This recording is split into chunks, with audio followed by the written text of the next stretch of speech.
Hello viewers, কেমন আছেন সবাই? আশা করি আল্লাহর রহমতে ভালো আছেন। বন্ধুরা, যারা দেশ এবং দেশের বাহিরে বিকাশ, নগদ, রকেট উপায় ব্যবহার করতে চাচ্ছেন তাদের জন্য আজকের ভিডিওটি অত্যন্ত গুরুত্বপূর্ণ।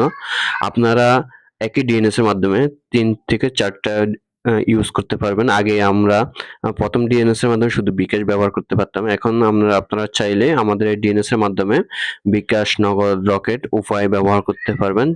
চলুন তাহলে ভিডিওটি দেখে আসি কিভাবে আপনারা ব্যবহার করবেন।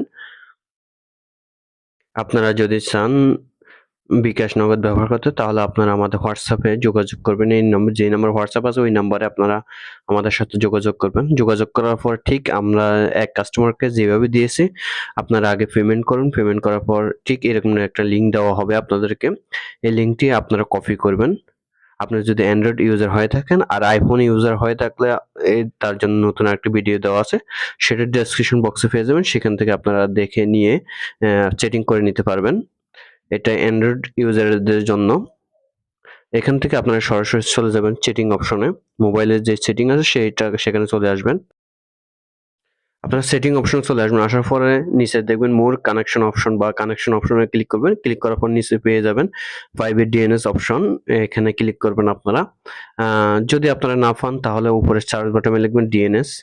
ডিএনএস লিখে সার্চ করলে প্রাইভেট ডিএনএস অপশন চলে আসবে। আসার পরে আপনারা নিচে চলে আসবেন প্রাইভেট ডিএনএস অপশনে।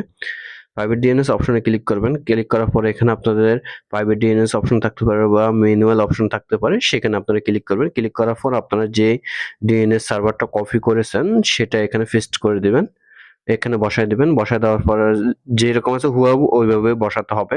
এখানে বাড়তি কিছু এড হয়েছে সেটা রিমুভ করতে হবে। আপনারা চেক করে নিবেন।